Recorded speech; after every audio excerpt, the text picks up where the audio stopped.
வாழ்த்துகிறோம் ஆண்டவரே. தொடர்ந்து எங்க கூட பேசுங்கப்பா. மீட்பர் நாமத்தில் பிதாவே, ஆமென். கரங்களை உயர்த்தி ஹல்லேலூயா. ஏசாயா தீர்க்கதரிசன புஸ்தகம் 35வது அதிகாரம். ஏசாயா 35வது அதிகாரத்தின் 8வது வசனத்தை வாசிக்க கேட்கலாம்.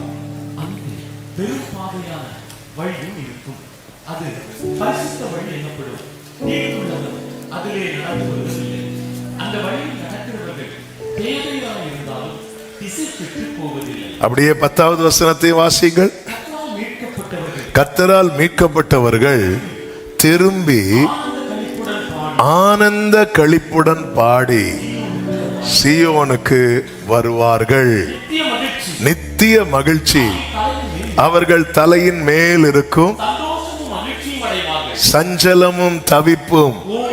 கைகளை உயர்த்தி ஒரு விசை கூட ஹல்லேலூயா. இது மீட்கப்பட்டவர்களின் பாதை. ஒரு பெரும் பாதை இருக்குமா, அது பரிசுத்த வழி எனப்படும். தீட்டுள்ளவன் அதிலே நடந்து வருவது இல்லை என்று சொல்லப்பட்டிருக்கிறது. தீட்டுள்ளவனுக்கு பரலோகத்தில் இடம் இல்லை. வெளிப்படுத்தல் 21 இது இன்னும் ஆழமாக தெளிவாக கொடுக்கப்பட்டிருக்கிறதை நம்மால் பார்க்க முடியும். நல்ல கவனமாய் கேளுங்கள். நம்மை தேவன் அழைத்தது, மீட்டது சர்ச்சில் மெம்பர் ஆக்குவதற்கு அல்ல, பரலோகத்தில் கொண்டு போய் சேர்ப்பதற்கு. சத்தமா ஆமேன்னு சொல்லுங்க பார்க்கலாம். ஆமா, இந்த பூமியில நான் நினைச்சது எல்லாம் நடக்குதா, நான் விரும்பினதெல்லாம் கிடைச்சுதா என்பதல்ல என்னுடைய போக்கஸா இருக்க வேண்டியது. இந்த பூமியில ஒருவேளை எதிர்பார்த்தது போல காரியங்கள் எனக்கு அமையாவிட்டாலும், ஆமென், இந்த இடத்துல நான் கண்ணை மூடினால் எனக்கு ஒரு நிச்சயம் இருக்கணும். என்ன நிச்சயம் தெரியுமா? நான் விழிக்கும் போது உமது சாயலால் திருப்தியாவேன். இந்த நிச்சயம் உள்ள வாழ்க்கை தான் கிறிஸ்தவ வாழ்க்கை. இதை தான் சிலுவையில இயேசு நமக்கு சம்பாதித்து தந்திருக்கிறார். அவர் தந்த வாக்குத்தத்தம் கூட அப்படிதானே. நித்திய ஜீவனை அளிப்பேன் என்பதே அவர் நமக்கு தந்த வாக்குத்தத்தம். அதே நேரத்தில் தீட்டுள்ளவனுக்கு பரலோகத்தில் இடம் இல்லை, தோற்றவனுக்கு பரலோகத்தில் இடம் இல்லை. அந்த பரலோக நகரத்தை குறித்து சொல்லப்பட்டிருக்கிறது, அது பரிசுத்த நகரம். சத்தம் ஆமேன் சொல்லுங்க பார்க்கலாம். ஆமேன். இயேசுவின் இரத்தத்தாலே மீட்கப்பட்டு வசனமாம்பேலியாலே கரைதிரை அற்ற பாரி, கரைதிரை அற்ற பரிசுத்தரோடு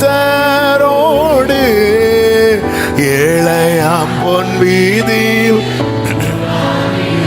ஆமென், ஏழையாம். நம்ம அதை நோக்கி தான் நகர்ந்து கொண்டிருக்கிறோம். ஆனால் சரியான பாதையில் பயணிப்போம் என்றால் நமக்கு தெரியும், நம்ம பக்கத்தில் வந்துட்டோம், பக்கத்தில் வந்துட்டோம். ஒரு இடத்துக்கு நம்ம புறப்படுறோம்னு வைங்கள, ரொம்ப நேரமா டிராவல்ல இருக்கிறோம். அவன் கொஞ்சம் டைம் ஆக ஆக இன்னும் எவ்வளவு நேரம், இன்னும் எவ்வளவு நேரம், இன்னும் இருக்குன்னு சொல்லும் போது டிராவல் பண்றவங்களுக்கு கஷ்டமா இருக்கும். இன்னும் கொஞ்ச நேரம் தான் சொல்லும் போது டிராவல் பண்றவங்களுக்கு சந்தோஷமா இருக்கும். வாழ்க்கையும் அப்படிதான். சரியான பாதையிலே பயணிக்கிறவர்களுக்கு இன்னும் கொஞ்ச நேரம் தான் சொல்லும் போது என்னது அப்படி இருக்காது, அவங்களுக்கு சந்தோஷமா இருக்கும். ஆனா பாதை மாதிரி பயணிக்கிறாங்க தெரியுமா, அவங்களுக்கு பார்த்து கொஞ்சம் உடம்ப இப்படின்னா அப்படியா பயம் வந்துடும். பாதை சரியாய் பயணித்தால் பவுலை போல சொல்ல முடியும், மரணமே உன் கூரங்கே, பாதாளமே உன் ஜெயம் எங்கே. சத்தமா ஆமேன்னு சொல்லுங்க பார்க்கலாம். சரியான பாதையில, சரியான பாதையில. ஆமா, அப்ப தீட்டுப்படாதபடி நாம் நம்மை காத்துக்கொள்ள வேண்டும். கடந்த 2 வாரமும் இதை வைத்துதான் ஆவியானவர் பேசிக் கொண்டிருந்தார். தீட்டுப்படாதபடி காத்துக்கொள்ள முதலாவது நாம் எதில் கவனமா இருக்க வேண்டும் என்றால், நம்முடைய மனம் புதிதாக்கப்பட வேண்டும். அதாவது எண்ணங்களில் தூய்மை. கர்த்தருக்கு மகிமை உண்டாவதாக. அதைதான் கடந்த 2 வாரங்களாக நாம் கேட்டோம். இன்று அடுத்த ஒரு காரியத்தை, மிக மிக தேவையான முக்கியமான ஒரு காரியத்தை நாம் கேட்க போகிறோம். ஆவியானவர் நம்மோடு கூட பேசுவாராக. நன்றாய் தெரிந்து பழகின வசனம் எடுத்துக்கொள்வோம். எபிரேயருக்கு எழுதின நிருபம் 12வது அதிகாரம் அதனுடைய 1வது வசனத்தை வாசிக்க கேட்கலாம். மேகம் போன்ற இத்தனை திரளான சாட்சிகள். இந்த சாட்சிகள் யார் என்று எபிரேயர் 11 சொல்லப்பட்டிருக்கிறது. ஆபேல் துவங்கி சொல்லப்பட்டிருக்கிறது. ஆபேல் துவங்கி ஆபிரகாம், தாவீது என பைபிள்ல நம்ம யாரெல்லாம் பெரிய பெரிய ஹீரோக்களாய் பார்க்கிறோமோ அவர்களை எல்லாம் வரிசைப்படுத்தி அந்த வரிசையிலே தேவன் நம்மையும் இணைப்பதுதான் அவருடைய சித்தமாய் இருக்கிறது. கைகளை உயர்த்தி ஆமேன் சொல்லுங்க பார்க்கலாம். அதன் அர்த்தம் என்ன? இவங்க எல்லாம் அவங்களுக்கான பாதையில ஓட்டத்தை ஓடி முடித்தவர்கள். நாமும் நமக்கு நியமிக்கப்பட்ட பாதையிலே நம் ஓட்டத்தை ஓடி முடிப்போம் என்றால் இந்த வரிசையிலே நாமும் இடம் பெறுவோம் என்பதிலே சந்தேகம் இல்லை. தொடர்ந்து வாசிங்க. நம்மை சூழ்ந்து கொண்டிருக்க பாரமான யாவற்றையும் நம்மை சுற்றி நெருங்கி நிற்கிற பாவத்தையும் தள்ளிவிட்டு விசுவாசத்தை துவக்குகிறவரும் முடிக்கிறவருமாய் இருக்கிற இயேசுவை நோக்கி நமக்கு நியமித்திருக்கிற ஓட்டத்தில். இனி எல்லாரும் இங்க கவனிங்க. ஆமே, நிறைய வசனங்கள் இருக்கிறது, எல்லாம் வாசிக்க வேண்டாம், டைம் இல்லை நமக்கு. ஆமே, சுருக்கமாய் சொல்லி செபிக்கும்படி விரும்புகிறேன். அப்போ யார் வேணாலும் இயேசு கிட்ட வரலாம். ஆனா வந்ததுக்கு அப்புறம் எப்படி வேணாலும் வாழலாம் அப்படிங்கிற ஒரு லைசன்ஸை ஆண்டவர் கொடுக்கவே இல்லை. அது பழைய ஏற்பாட்டிலையும் சரி, புதிய ஏற்பாட்டிலையும் சரி. ஆமாம், காலங்கள் தான் மாறினதே தவிர கர்த்தரும் அவருடைய பிரமாணமும் மாறவே இல்லை. நான் கர்த்தர், நான் மாறாதவர், இப்படிதான் ஆண்டவர் சொல்லி இருக்கிறார். ஆமே, வேதம் நமக்கு ஒரு காரியத்தை காண்பித்து கொடுக்கிறது. என்னவென்றால் அப்போஸ்தலர் 17:30 சொல்லப்பட்டிருக்கிறது, அறியாமை உள்ள காலங்களில் தேவன் காணாதவர் போல் இருந்தார் அப்படின்னு சொல்லப்பட்டிருக்கிறது. அறியாமை உள்ள காலங்கள். ஆமே, இப்பொழுதோ மனம் திரும்ப வேண்டும் என்று எங்கும் உள்ள மனுஷர் எல்லாருக்கும் என்ன செய்கிறார்? கட்டளை எடுக்கிறார். அதனாலதான் சுவிசேஷம் எல்லா இடத்துக்கும் சொல்லணும், சத்தியத்தை சொல்லணும். அப்போ கேட்கலாம், இந்த வசனம் நார்மலா படிக்கும் போதே நமக்குள்ள நம்ம புத்தி என்ன சொல்ல தெரியுமா? அப்ப தெரியாமலே இருந்திருக்கலாமோ? ஆமே, தெரியாமலே இருந்திருந்தா கர்த்தர் எப்படி இருந்திருப்பாரா? காணாத. அப்படி அல்ல. இந்த வசனத்தை நீங்கள் ஆழமாய் பார்த்தீர்கள் என்றால், ஒருவன் மனம் திரும்புகிறான் தெரியுமா? அவன் மனம் திரும்பின பிறகு அவனுடைய அறியாமை உள்ள காலம், அதாவது அவனுடைய பாஸ்ட் லைஃப் இருக்குல்ல, அதை கர்த்தர் கண்டுக்காம விட்டுருவார். அதாவது பழையன ஒளிந்தன. யாருக்கு வாழ்க்கையில தெரியுமா? மனம் திரும்புகிறவன் வாழ்க்கையில. இளைய குமாரன் திரும்பி வந்தான் பாருங்க. திரும்பி வந்ததும் மூத்த குமாரன் தான் இளைய குமாரனுடைய பழையதெல்லாம் எடுக்கும்போது தகப்பன் தொடவே இல்லை, அந்த சாப்டர்ல கை வைக்கவே இல்லை. அதை விடுறா அப்படின்னு சொல்லிட்டு அவனை திருப்பி உள்ள கூட்டிட்டு போறார்.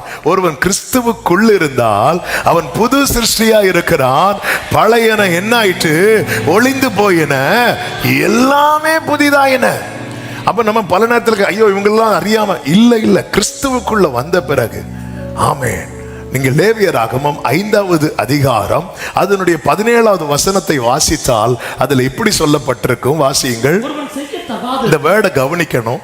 ஒருவன் செய்ய தகாததென்று விலக்கப்பட்ட பாவத்துக்கு உட்பட்டால். இந்த பாவம்னா என்ன தெரியுமாங்க? பைபிள் செய்யக்கூடாதுன்னு சொல்லுதில்ல, அதை செய்யறதும், பைபிள் செய்யணும்னு சொல்லி இருக்குல்ல, அதை செய்யாம இருக்கிறதும் பாவம். அதுதான் அநீதி. அநீதி எல்லாம் பாவம் என்று வேதம் சொல்லுகிறது. இப்ப பாருங்க, ஒருத்தர் செய்ய தகாதது என்று கர்த்தருடைய கட்டளைகளினால் விலக்கப்பட்ட யாதொன்றை செய்து அவன் பாவத்துக்கு உட்பட்டால், அடுத்த வார்த்தை கவனிங்க, அதை அவன் அறியாமையினால் செய்தாலும் அவன் குற்றமுள்ளவனாய் இருந்து அக்கிரமத்தை சுமப்பான். தெரியாம பண்ணாலும், உலகத்துல ஒருவேளை விட்டுறலாம், தெரியாம பண்ணிட்டேன், இது தெரியாது, இங்க தெரியாது. எங்க ஒன்வேல வந்தீங்க, எனக்கு தெரியாதுங்க, இது ஒன்வேன்னு தெரியாதுங்க, அப்படியா, சரி சரி தெரியாது, இனி இப்படி வராதிங்க, விட்டுடலாம். ஆனா பரலோக பார்வையை பொறுத்த வரைக்கும் அது அறியாமையினால செய்தாலும் அது குற்றம்தான். அது என்ன சொல்லுது? பாவம் பாவம் தான். அது நீ தெரிஞ்சு செஞ்சாலும் பாவம், தெரியாம செஞ்சாலும் பாவம். எனவே இந்த குற்ற நிவாரண பலியை செலுத்த வேண்டும் என்று 18வது வசனத்தில் சொல்லப்பட்டிருக்கிறது. சொல்லிவிட்டு 19 சொல்லப்பட்டிருக்கிறது, இது குற்ற நிவாரண பலி. குற்றம் செய்ததுனால அதுக்கு ஒரு நிவாரணம், அதுக்கு ஒரு பலி. புதிய ஏற்பாட்டில் எல்லா ஒரே பலியா யார் இருக்கிறா அப்படின்னா ஜீசஸ் கிரைஸ்ட் இருக்கிறார். நான் தப்பு பண்ணிட்டேன் ஆண்டவரே, என்னை மன்னியும் என்று அவரிடத்தில் இந்த கிருபை நாட்களில் ஓடி வரும்போது நம்முடைய பாவங்களை மன்னித்து அவர் நம் முன் செய்த பாவங்களை நம்மை சுத்திகரிப்பதற்கு அவர் போதுமானவராயிருக்கிறார். கைகளை உயர்த்தி ஆமேன்னு சொல்லுங்க பார்க்கலாம். அது இது குற்ற நிவாரண பலி. அவன் கர்த்தருக்கு விரோதமாய் குற்றம் செய்தான் என்பது நிச்சயம். நீங்க அறிஞ்சு செஞ்சாலும் சரி, அறியாம செஞ்சாலும் சரி, அது பாவம் தான். அதுல எந்த ஒரு ஐயோ எனக்கு தெரியவே தெரியாது. அதனாலதான் சத்தியத்தையும் அறிவீர்கள், சத்தியம் உங்களை விடுதலையாக்கும். கர்த்தருக்கு மகிமை உண்டு. இந்த பிரமாணம் கொடுத்ததே எதுக்கு தெரியுமா? எது பாவம் எது பாவம் இல்லைங்கிறத ஜனங்க உணர்றதுக்கு. அதனால தான் அந்த பிரமாணத்தின் கீழே அடைச்சி போட்டார்ன்னு இருக்கும். அதுவரை அவங்களுக்கு தெரியல. அவங்க மனசாட்சிப்படி வாழ்ந்து வந்தாங்க. சிலருக்கு மனசாட்சி என்ன சொல்ல, அனலும் இல்லாம குளிரும் இல்லாம இருக்கும். அவங்க தங்களுக்கு தோன்றதெல்லாம் செஞ்சுட்டு இருந்தாங்க. ஆண்டவர் பார்த்தார், மோசை கூட்டு பிரமாணத்தை கொடுத்துறாரு, இது தப்புப்பா. ஆமேன். என்ன பிரமாணம் கொடுக்கப்பட்டது, அந்த பிரமாணம் கொடுக்காமலேயே பிரமாணத்தின்படி வாழ்ந்தவன் தான் ஆபிரகாம். பிரமாணத்தின்படி வாழ்ந்தவர்கள் தான் யார் தெரியுமா? முற்பிதாக்கள். ஆமென். தேவனோட உறவுல இருந்தா அவங்க ஆட்டோமேட்டிக்கா எதுக்குள்ள வந்துருவாங்க தெரியுமா? பிரமாணத்துக்குள்ள வந்துருவாங்க. எல்லா கற்பனைகளும் எல்லா பிரமாணமும் அன்பு என்கிற ஒரு வார்த்தைக்குள்ளே கொண்டு வந்து அடைத்து வைத்தாரே ஆண்டவர். ஆமென் சொல்லுங்க பார்க்கலாம். அப்போ இது ரொம்ப முக்கியம். அறியாமை உள்ள காலத்துல காணாதவர் போல் இருந்தார். இப்பொழுதோ மனம் திரும்பணும். மிஸ் பண்ணிடக்கூடாது. ஹெவனை மிஸ் பண்ணிடக்கூடாது. வாசல் அடைபட்டுட்டுன்னா அதன் பிறகு நாங்க காத்திருந்த கன்னிகைகள், நாங்க என்ன வாங்க போனோம், நாங்க அது வாங்க போனோம், இதெல்லாம் அங்க எடுபடாது. ஆண்டவருக்கு நீங்க இந்த ஆண்டவர் இந்த வருகையின் ஊமைகளை சொல்லும் போது வாசல் அடைபட்ட பிறகு யாரா தட்டுறாங்கன்னா அது ஆண்டவருக்கு கோபத்தை கொடுக்குது, பயங்கர கோபத்தை உண்டாக்குது. ஆமா, ஏன்னா இவ்வளவு காலம் திறந்திருந்த இந்த வாசல் நாம் கவனிக்க வேண்டியது ரொம்ப முக்கியம். நான் எனக்கு நியமித்த ஓட்டத்தில் நான் ஓடுகிறேனா? ஆண்டவரே, நான் எதை இழந்தாலும் நித்திய காலமாய் உம்மோடு இருக்கிற அந்த நித்தியத்தை நான் இழந்துடவே கூடாது ஆண்டவரே. எனவே தான் தாவீது எப்படி ஜெபிக்கிறான் தெரியுமா? ஆண்டவரே, துணிகரமான பாவங்களுக்கும் மறைவான குற்றங்களுக்கும் என்னை விலக்கி காத்துக்கொள்ளும். அப்படி என்னை விலக்கி காத்து கொண்டா நான் பெரும் பாதகத்துக்கு நீங்களா இருப்பேனே ஆண்டவரே. ஒவ்வொருவருடைய ஜெபம் இது. ஆண்டவரே, இது தப்புன்னு தெரிஞ்சு பண்றது இருக்கு, தப்புன்னு தெரியாம பண்றது இருக்கு. ஆமாம், உலகம் சரின்னு சொல்லும். அதுதான் பவுல் சொல்லுகிறார், எல்லாவற்றையும் அனுபவிக்க எனக்கு அதிகாரம் உண்டு. இப்போ பாருங்க, ஒவ்வொரு நாட்டில் நிறைய காரியத்துக்கு கவர்மெண்ட் வந்து ஓகே சொல்லியாச்சு. நிறைய காரியத்தை பைபிள் எதுக்கெல்லாம் நோ சொல்லுதோ அதுக்கெல்லாம் நிறைய கண்ட்ரியில் நிறைய கவர்மெண்ட் வந்து ஓகே சொல்லியாச்சு. ஆணை திருமணம் பண்ணலாம், பெண்ணை திருமணம் பண்ணலாம். பல நாட்டில் வந்து அதை கவர்மெண்டே அப்ரூவ் பண்ணி சைன் பண்ணிட்டாங்க. அப்போ அந்த நாட்டில் அப்படி பண்ணால் அது என்ன ஆகாது? தப்பு கிடையாது. ஆனால் பைபிள் அதை அலோவ் பண்ணல. அப்போ எங்களுக்கெல்லாம் இது சரி. நம்முடைய நீதி எல்லாம் அழுக்கான கந்தை. ஆமென். ஆண்டவர் யாருக்காகவோ எந்த ராஜ்யத்துக்காகவோ எந்த மனிதனுக்காகவும் தேவன் வேதத்தை மாற்றவே மாட்டார். ஆமென். அவர் எப்படி மாறாதவராய் இருக்கிறாரோ அப்படியே வேதம் மாறாதது. வானமும் பூமியும் ஒளிந்தாலும் கர்த்தருடைய வார்த்தையில ஒரு உறுப்பு கூட ஆமென் ஒளியாது. ஆமென் சொல்லுங்க பார்க்கலாம். அப்ப நாம கவனிக்க நியமிக்கப்பட்ட ஓட்டத்தில் நம்ம ஓடணும். இப்ப நாம செய்ய வேண்டிய அல்லது கவனிக்க வேண்டிய 7 காரியங்களை ஏழையும் நான் ரொம்ப டீட்டெயிலாக சொல்ல போறதில்லை. ஏன்னா அப்படின்னா சாயங்காலம் விடியற்காலம் ஆகி ஞாயிற்றுக்கிழமை முடிஞ்சிடும். ஆனால் அதில் 1-2 காரியத்தை மட்டும் கொஞ்சம் ஆழமாய் சொல்லிவிட்டு மற்ற காரியங்களை ஒரு பாயிண்டா 7 தான் இருக்குன்னு நிறைய இருந்துச்சு. எல்லாத்தையும் சுருக்கி 7 வந்து ஆவியானவர் காண்பித்த வெளிச்சத்தின் பிரகாரம் அவங்க மத்தியில கொண்டு வந்திருக்கிறேன். கர்த்தர் நம்மோடு கூட பேசுவாராக. முதலாவது இங்கே சொல்லப்பட்டிருக்கிறது, நியமிக்கப்பட்ட ஓட்டத்தில் பொறுமையாய் ஓட கடவோம். பொதுவாக அந்த ரன்னிங் ரேஸில் ஒரு ரேஸ் மட்டும் ஸ்லோவா ஸ்டார்ட் பண்ணுவாங்க. எந்த ரேஸ் தெரியுமா? ஒரு ஓட்டத்தை மட்டும் ஸ்லோவா ஸ்டார்ட் பண்ணுவாங்க. சொல்லுங்க, மாரநாதாவா? மாரத்தான். ஏன்னா ஏன் ஸ்லோவா ஸ்டார்ட் பண்றாங்க தெரியுமா? வெகு தூரம் அவங்க ஸ்லோவா ஸ்டார்ட் பண்ணுவாங்க. ஆனா எங்கேயுமே அவங்க என்ன செய்ய மாட்டாங்க தெரியுமா? சொல்லு, கரெக்டா அடிக்கிறீங்க. இன்னைக்கு என்னாச்சு? எங்கேயுமே என்ன செய்ய மாட்டாங்க? நிக்க மாட்டாங்க. நான் கவனிக்க வேண்டிய முதல் காரியம் என்ன தெரியுமா? ஓடிக்கொண்டே இருக்க வேண்டும். இப்ப யாரும் எழுப்பி ஓடிடாதீங்க. ஓடிக்கொண்டே, அதாவது எங்கேயுமே எங்கேயுமே. அதனாலதான் ஆண்டவர் சொல்ல, நீ பொறுமையா விடு. கிறிஸ்டியன் லைஃப்ங்கிறது ஒன் டே லைஃப் கிடையாது. சிலருக்கு ரட்சிக்கப்பட்டு ஞானஸ்நானம் எடுத்தா அப்பவே தூக்கிட்டு போயிடணும். அப்பவே, இப்போ ஆண்டவரே எப்போ வருவீர்? இல்ல, கிறிஸ்டியன் லைஃப்ங்கிறது.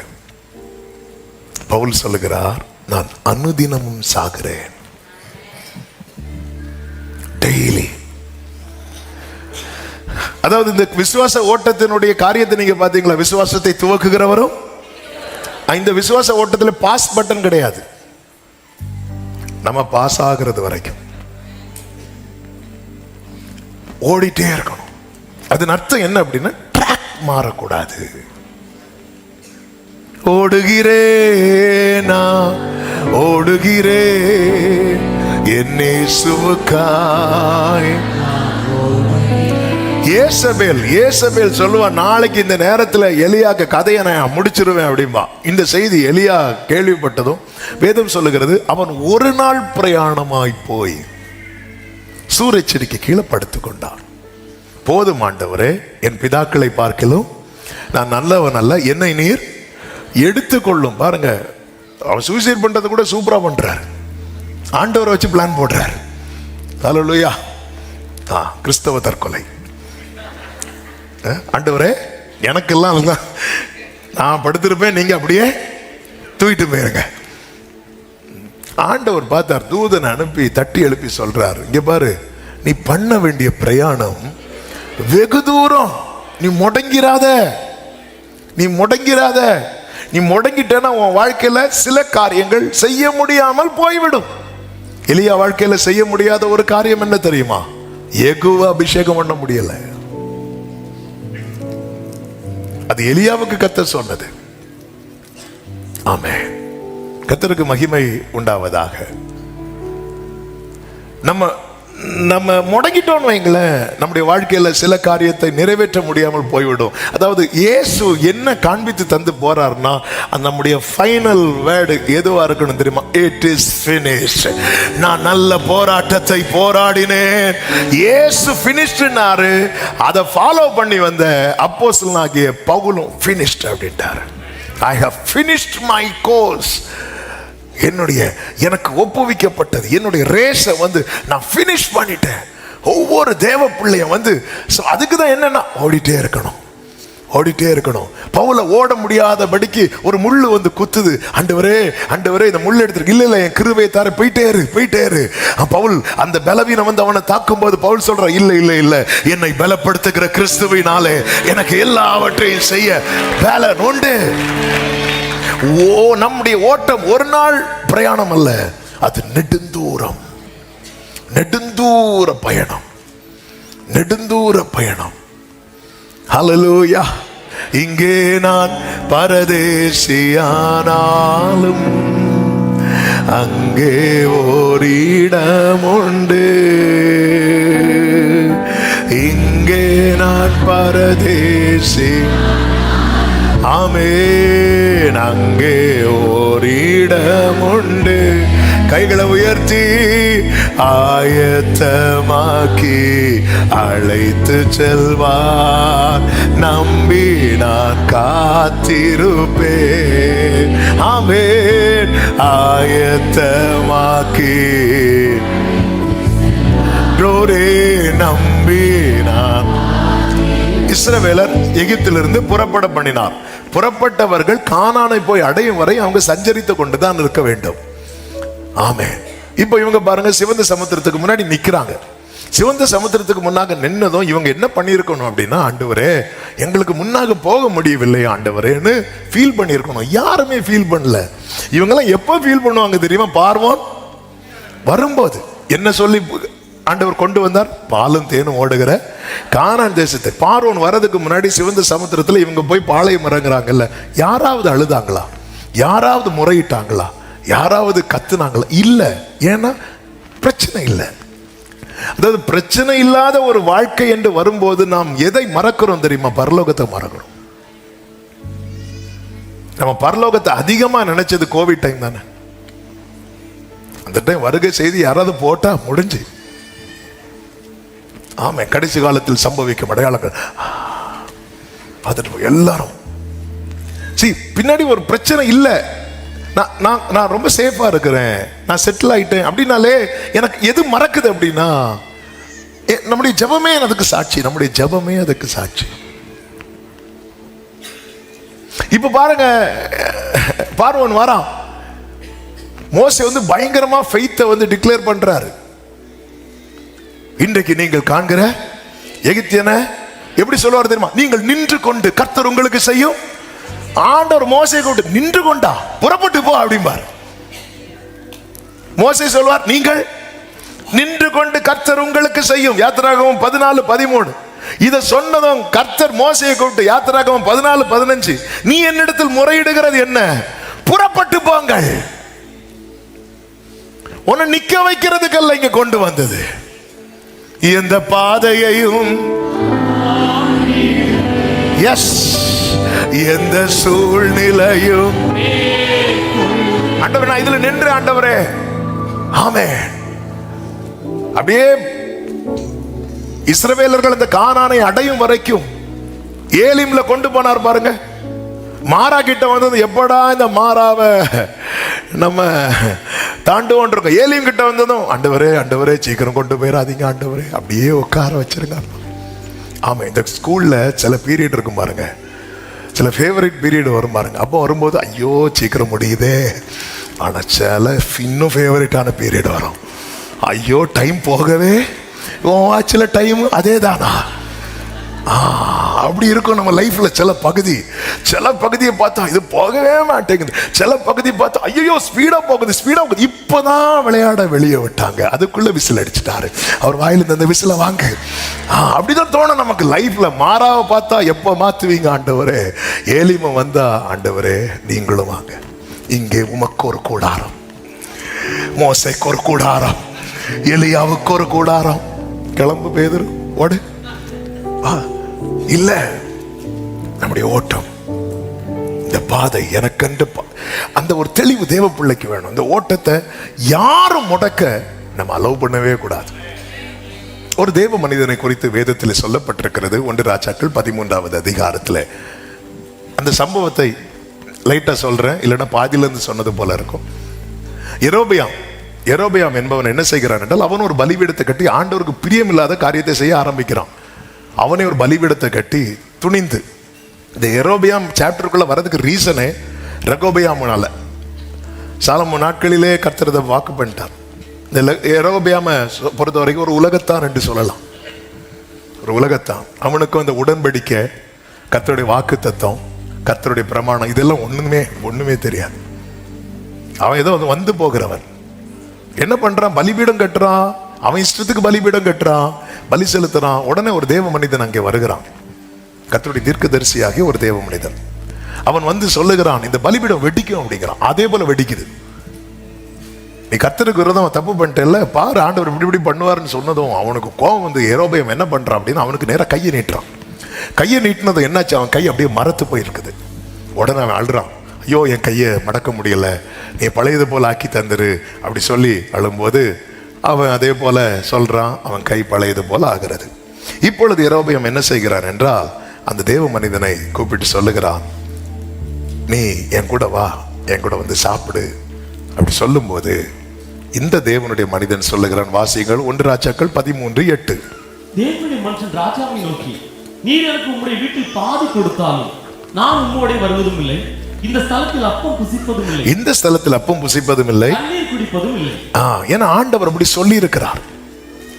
நீ இந்த இடத்துல எதுவுமே சாப்பிடாத, நான் உனக்கு சொல்ற இடத்துக்கு போய் சேர்றது வரைக்கும் நீ தண்ணி குடிக்க கூடாது, அப்பம் புசிக்க கூடாதுன்னு அவனுக்கு சொல்லி இருக்கிறார். ஒவ்வொருவரை ஆண்டவர் ஒவ்வொரு விதமாய் நடத்துவார்.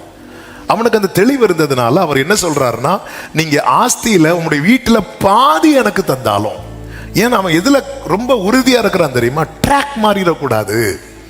என் வாழ்க்கையில அவன் அது தாரேன் இது தாரேன்னு சொல்லுவான், ட்ராக் மாறிடக்கூடாது. இதுல அவன் உறுதியா இருக்கிறான். உறுதியா இருந்துட்டு அவன் போறான்.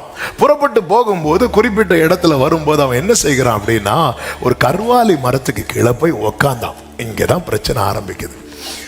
அவன் உட்காருவதற்கு காரணம் என்னன்னு கேட்டா கண்டிப்பா தெரியும். ஏன்னா அவன் சாப்பிடல, தண்ணி கூட குடிக்கல.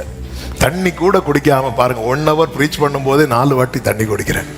அப்போ இவ்வளவு தூரம் டிராவல் பண்ணி தண்ணி குடிக்காம நடக்கிற மனுஷன் கண்டிப்பா ஒரு இடத்துல உட்கார்றதுல சந்தேகமே கிடையாது, தப்பும் கிடையாது. அவன் உட்கார்ந்தது தப்பு அல்ல. ஆனால் அவன் உட்கார்ற டைமை தான் சத்துரு யூஸ் பண்ணுவான். நம்ம கொஞ்சம் அசதியா இருப்போம் தெரியுமா, கொஞ்சம் களைத்திருப்போம் தெரியுமா, கொஞ்சம் ஃப்ரீயா இருப்போம் தெரியுமா, கொஞ்சம் ரிலாக்ஸ் ஆகலாம் அப்படின்னு சொல்லிட்டு போன் எடுப்போம் தெரியுமா, கொஞ்சம் ரிலாக்ஸ் ஆகலாம் அப்படின்னு சொல்லி டிவி ஆன் பண்ணுவோம் தெரியுமா, அந்த டைமை தான் யூஸ் பண்ணுவோம். எதுக்கு தெரியுமா? ட்ராக்கை மாற்றணும். அப்போ கொஞ்சம் பேர் வந்து கொஞ்சம் வாலிபர்கள் அவனை பார்த்துட்டு போய் அவங்க அப்பா கிட்ட சொல்றாங்க. அவங்க அப்பா ஒரு வயசான ஒரு தீர்க்கதரிசி, அப்படிதான் சொல்லப்பட்டிருக்கிறது. இப்படி ஒருத்தர் இருக்கிறார், அவர் சொன்னதெல்லாம் நடக்குதுப்பா. இப்போ அவர் அந்த கர்வாலி மரத்து கீழே உட்கார்ந்து இருக்கிறாரு. அப்படியா, அவனை கூட்டிட்டு வா. அவன் கூப்பிட்டா வரமாட்டேங்கிறாரு, நான் வந்து கூப்பிடுறேன்னு சொல்லிட்டு இவர் போறார். இவர் போய் அதே போல கூப்பிடுறாரு, எங்க வீட்டுக்கு வாங்க, இவ்வளவு தூரம் வந்துட்டீங்க, வந்து சாப்பிட்டுட்டு போங்க அப்படி சொல்லும் போது இவர் சொல்றாரு, இல்ல இல்ல இல்ல இல்ல, நான் சாப்பிடக்கூடாதுன்னு ஆண்டவர் எனக்கு சொல்லி இருக்கிறாங்க, அதனால நான் இந்த வழியா சாப்பிடாம தான் போகணும்னு சொல்லும் போது அவர் ஒரு போடு போட்டாரு பாருங்க.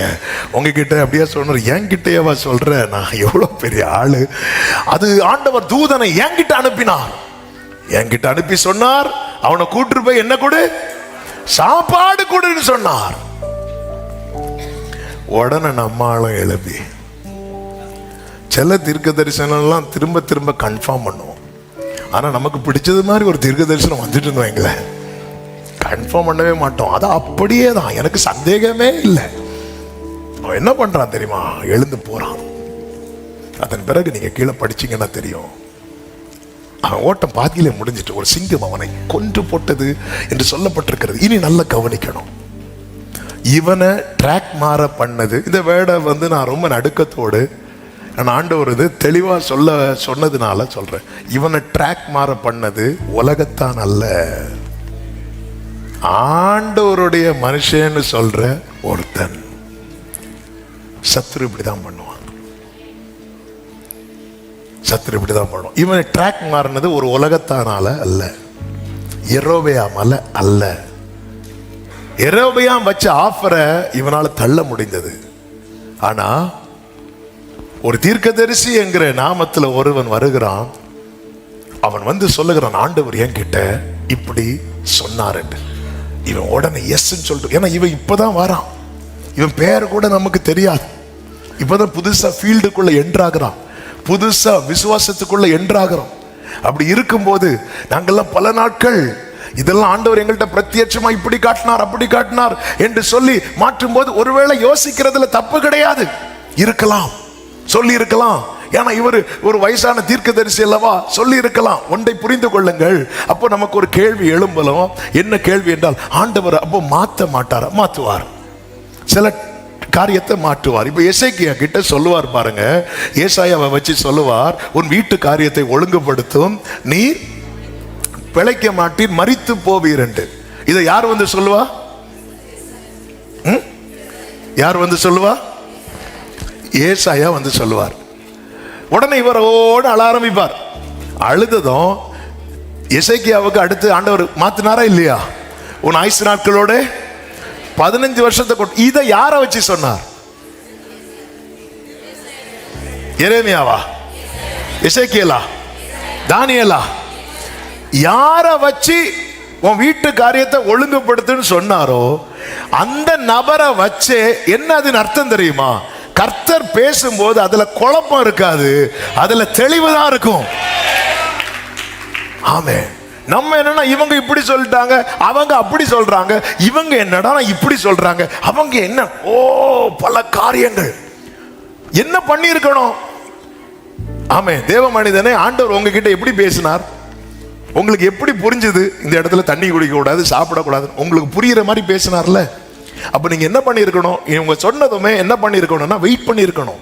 அப்படியா, ஆண்டவர் என்கிட்ட சொல்லட்டும். அந்த யோசபாத் வெயிட் பண்ணாரு பாத்தீங்களா?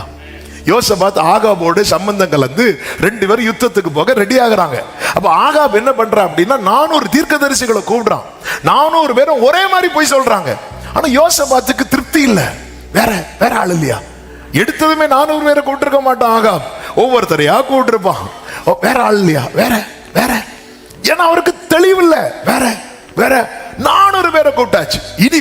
இனி வேறன்னா ஒரே ஆள் தான் இருக்காரு. யாருன்னா மீகாயா. உடனே ஆகாப், அவனை நான் பகைக்கிறேன், எனக்கு அவனை பிடிக்காது. அப்படி சொல்லக்கூடாது ராஜாவே. அவங்கிட்ட வேர்டு இருக்கு. வார்த்தை கேட்டு பழகினவங்களுக்கு மட்டும்தான் தெரியும். சரியான ரேமா வந்தா இருதயம் கொழுந்து விட்டு எரியும். அல்லாம 400 பேர் ஒரே மாதிரி சொன்னாலும் யோசபாத் அக்செப்ட் பண்ண மாட்டான். ஆமென், ஹல்லேலூயா. சத்துரு எப்படி விழ தள்ளுவான் பாத்தீங்களா? எனவே ஒரு தேவன், இதுக்குதான் இந்த செய்தி ஆரம்பித்த முதல் வாரத்திலேயே ஆவியானவர் பேசினது, ரீட் தி ஸ்கிரிப்சர். வேதத்தை வாசியுங்கள், வேதத்தை கேளுங்கள், வேதத்தை தழுவுங்கள். யாரை எப்படி யூஸ் பண்ணுவான்னு தெரியாது. சிலர் பாருங்க, இந்த பேசப்படுகிற வார்த்தையோட முடிஞ்சு அதுக்கப்புறம் அவங்களுக்கும் வேதத்துக்கும் சம்பந்தமே கூட. இவர் சொன்னா கரெக்டா தான் இருக்கும், பாஸ் சொன்னா கரெக்டா தான் இருக்கும், இந்த தீர்க்கதரிசி சொன்னா கரெக்டா தான் இருக்கும். இல்ல, பேதுருவை ஆண்டவர் பிளஸ் பண்றார், பேதுருவை ஆண்டவர் பாராட்டுறார். இது மாம்சமும் இரத்தமும் உனக்கு வெளிப்படுத்தவில்லை, பரலோக பிதா உனக்கு வெளிப்படுத்தி இருக்கிறார், நீ பாக்கியவான். என்ன ரெவலேஷன் பேதுருவே! இயேசுவே பாராட்டுறார். அதே அதிகாரத்துல பேதுருவை பார்த்து சொல்லுகிறார், எனக்கு பின்னாக போ சாத்தானே. அதன் அர்த்தம் என்ன? நீ நேத்து கரெக்டா பேசினதுனால இன்னைக்கும் கரெக்டா பேசுவேன்னு அர்த்தம் கிடையாது. எனவேதான் பெரோயா பட்டணத்தாரை போல பேசப்படுகிற வார்த்தைகள் பைபிள்ல இருக்குதா, அது அப்படிதானா என்று ஆராய வேண்டும். இவங்க சொன்னா கரெக்டா தான் இருக்கும், இவங்க இது சொன்னாங்க நடந்துச்சு, இவங்க அது சொன்னாங்க நடந்துச்சு. எஸ், இந்த கிழவன் தீர்க்கதரிசி கூட ஆண்டவர் தான் சொன்னார் தெரியுமா, அது போய். ஆனா அடுத்து உண்மையில ஒரு ப்ராபசி சொல்லுவோம் பாருங்க. என்ன ப்ராபசி தெரியுமா? நீ போற வழியில ஒரு அப்ப மாம்சீகத்துக்கு இடம் கொடுத்து பேசுகிற வார்த்தைகளை எல்லாம் கர்த்தர் பேசினார் என்று சொல்லக்கூடாது. எனவேதான் கலாத்தியருக்கு எழுதும் போது பவுல் சொல்லுகிறார், இன்னைக்கு நாங்க உங்ககிட்ட சொல்ற இந்த சுவிசேஷத்தை நாளைக்கு நாங்களே மாத்தி சொன்னாலும் நீங்க என்ன பண்ணக்கூடாது? அக்செப்ட் பண்ணக்கூடாது. இன்னும் ஏன், ஒரு தூதனை இறங்கி வந்து சொன்னாலும் நீங்க அதை ஏற்றுக்கொள்ளுங்க. இன்னைக்கு அநேகர் ட்ராக் மாறதுக்கு காரணமே ஊழியர்கள் தீர்க்கதரிசிகள் என்கிற போர்வையை போட்டுக்கொண்டு வந்து ஆண்டவர் என்கிட்ட அப்படி சொன்னார் இப்படி சொன்னார் என்று சொல்லி. ஏன் கள்ள தீர்க்கதரிசிகள் இருக்கிறாங்க தெரியுமா? நல்ல தீர்க்கதரிசிகள் இருக்கிறதுனால. ஆமென் சொல்லுங்க பார்க்கலாம். நல்ல தீர்க்கதரிசிகள் இருக்கிறதுனால. நீங்க 2 பேதுரு 1வது அதிகாரம் கடைசி வசனத்தையும் 2வது அதிகாரம் 1வது வசனத்தையும் சேர்த்து வாசியுங்கள். தீர்க்க தரிசனமானது ஒரு காலத்திலும் மனுஷருடைய சித்தத்தினாலே உண்டாகவில்லை. தீர்க்க தரிசனம் ஒரு காலம், ஆமென் சொல்லுங்க பார்க்கலாம், மனுஷனுடைய சித்தத்தினாலே உண்டானவில்லை. தேவனுடைய பரிசுத்த மனுஷர்கள், வாசிங்க, பரிசுத்த ஆவியினாலே 2 பேதுரு 1 கடைசி, பரிசுத்த ஆவியினாலே ஏவப்பட்டு பேசினார்கள். இனி 2:1 வாசிங்க. கள்ள தீர்க்கதரிசிகளும் ஜனங்களுக்குள்ளே இருந்தார்கள். பைபிள் வந்து 2ஐயும் காட்டுது. அதனால எல்லாரும் கள்ள தீர்க்கதரிசிகள்னு முத்திரை குத்தக்கூடாது. அதனாலதான் ஆவிக்குரியவன் எல்லாவற்றையும் நிதானிக்கிறான். கர்வாலி மரத்து கீழே உட்கார்ந்து கொஞ்சம் நிதானிக்கலாம்ல. ஆண்டவர் என்கிட்ட எப்படி பேசினார்? இன்னைக்கு இன்னொரு வேலை மெசேஜ் வருது இல்ல. ஆமென். தேவனோடு சஞ்சரித்த நோவாவை பார்த்தீங்களா? 150 நாள் ஜலம் பிரவாகிக்கிறது. அடுத்து கர்த்தர் ஒரு காற்றை அனுப்புகிறார். 40 நாள் ஜலம் வடியுது. அடுத்து கொஞ்ச நாள் கழிச்சு ஒரு காக்காவை வெளியே அனுப்புறார், அது போக்குவரமா இருக்கு. அடுத்து ஒரு 7 நாள் கழிச்சு ஒரு புறாவை அனுப்புறார், அது போயிட்டு உள்ளங்கால் வைக்க இடம்லாம் திரும்பி வருது. இன்னும் ஒரு 7 நாள் கழிச்சு அதை அனுப்பும்போது அது ஒரு ஒலி வேலையை கொண்டு வருது. அதுக்கு உடனே இன்னும் 7 நாள் பொறுத்திருந்து. இதாங்க ஒரு ஆவிக்குரியவனுடைய மெச்சூரிட்டி. வெயிட் பண்ணுவான். அதாவது ஈசாக்குக்கு பெண் பார்க்க வீட்டின் மூத்த வேலைக்காரர் அனுப்பப்படுகிறார். ஈசாக்கோ ஜெபித்துக் கொண்டிருக்கிறான். சாயங்கால வேளையில் அவன் தியானம் பண்ணி கொண்டிருக்கும் போது கண்களை ஏறெடுத்து பார்க்கும்போது ஒட்டகம் வர கண்டான். உடனே போய் தூக்கிட்டு போல, உடனே கூட்டிட்டு வந்தவட்ட விசாரிக்கிறார். கண்ணை திறந்து, சிலர் அப்படிதான் ஜோம் பண்ணி கண்ணை திறந்து எந்த ப்ரொஃபைல பார்ப்பேனோ அதுதான் ஆண்டவரே, அதான் அதோட குருடு முடிஞ்சு. கண்ணை திறந்து அப்படி பார்த்ததும் இல்ல, விசாரிக்கிறான். ஒரு ஆவிக்குரியவன் நிதானிப்பான். இதான் ஒரு ஒரு ஒரு ஸ்பிரிச்சுவல் மெச்சூரிட்டிங்கிறதே தான். நான் கண்ணை திறந்து பார்த்தேன், உடனே எனக்கு காட்டிட்டார். இல்ல, இயேசு கிறிஸ்து 40 நாள் ஜெபம் முடிந்ததும் முதல்ல வந்தது யார் தெரியுமா? சில பார்க்கறாங்க, அப்ப ஆகஸ்ட் ஜெபம் முடிஞ்சதும் நம்ம கிட்ட முதல்ல வர்றது இயேசுவை பார்த்தீங்களா? அவர் நிற்கிறார். ஆமென். ஒரு தேவ பிள்ளை இதுல ரொம்ப தெளிவா இருக்க வேண்டும். ட்ராக் மாத்துறதுக்குன்னே ஆமென் வருவான். எனவேதான் இந்த வசனத்தின் பிரசித்த வெளிச்சம் தந்து பேதையை உணர்வுள்ளவர்களாக்கும். நீங்க ஒன்றை கவனித்துக் கொள்ளுங்கள், இந்த சத்தியத்தை நீங்கள் மறக்கவே கூடாது, உங்க மனசுல ஆழமா பதியணும். வெளிப்படுத்தின விசேஷம் 12வது அதிகாரம் அதனுடைய 3வது வசனத்துல ஒரு பெரிய வலுசர்ப்பத்தை குறித்து சொல்லப்பட்டிருக்கிறது.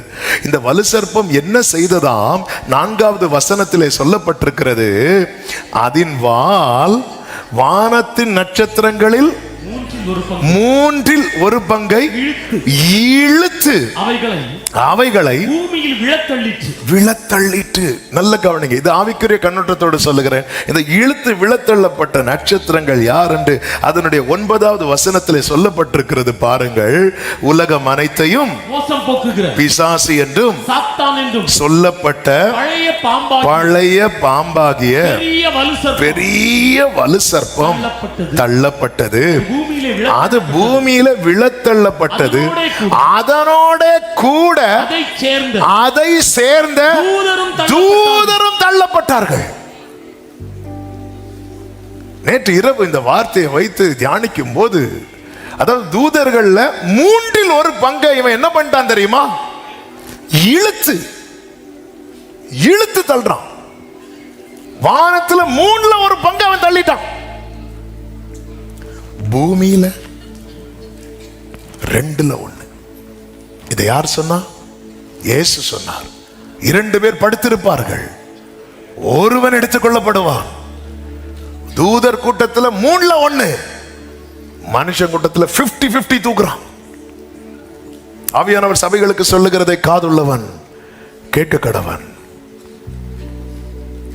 விழத்தள்ள பார்க்கிறான். அவன் இழுத்து ஏதேன் தோட்டத்தில் தன் தந்திரத்தினாலே இழுக்கிறான். ஏவாளை இழுக்கிறான். ஏவாள் மூலம் ஆதாமும் இழுக்கப்படுறாங்க. இழுத்து தள்ளுறான். யாரை சத்துரு எளிதில் விழத்தள்ளுவார்கள் தெரியுமா? வேதத்தில் நீங்கள் பார்த்தீர்கள் என்றால் தெரியும். 1, தன்னை நிற்கிறவன் என்று எண்ணுகிறவன். 1 கொரிந்தியர் 10வது அதிகாரம் 12வது வசனம். எவன் ஒருவன் தன்னை நிற்கிறவன் என்று எண்ணுகிறானோ, நான் நிற்கிறேன்பா, நான் விழமாட்டேன்பா, இப்படி நினைக்கிறானோ, அவன் தான் விழுறதுக்கு ரொம்ப சான்ஸ் உள்ளவன். எனவே தான் பைபிள் வான் பண்ணுது, தன்னை நிற்கிறவன் என்று எண்ணுகிறவன் விழாதபடிக்கு எச்சரிக்கையாயிருக்க கடவன். நான் நிற்கிறேன் இந்த பெருமை. இந்த பேதுரு விழுந்தார் பாத்தீங்களா? பேதுரு நீங்க பாத்தீங்கன்னா ஆண்டவர் சொல்ல, நீங்க எல்லாருமே இன்னைக்கு இடர்ல அடைவீங்க, என்னை விட்டு போயிருவீங்கன்னு சொல்லும் போது, ஆண்டவர் நாள போக முடியாது ஆண்டவரே, இவங்க எல்லாரும் இடர்ல அடைந்தாலும் அப்படி சொல்லும் போது அடுத்து அடிப்பார். சீமோனே, சாத்தான் சோதிக்க நீ எப்போ நான் சொல்றியோ அவன் பெர்மிஷன் கேட்கிறான். 3 வருஷமா சுத்தி நிக்கிறான். யூதாசை தூக்கிட்டான். இப்ப ஒன்ன பெர்மிஷன் கேட்கிறான். கோதுமையை சுளகினால் புடைக்கிறது போல நீ என்ன சொல்லிட்டு இருக்கிற சீமோனே? ஆமென். நேத்து நின்ன சமுத்திரத்தில் எப்படி நின்ன சீமோனே? நீரே ஆனால் என்ன வச்சு நீ நின்ன. இப்ப நீ என்ன சொல்ற?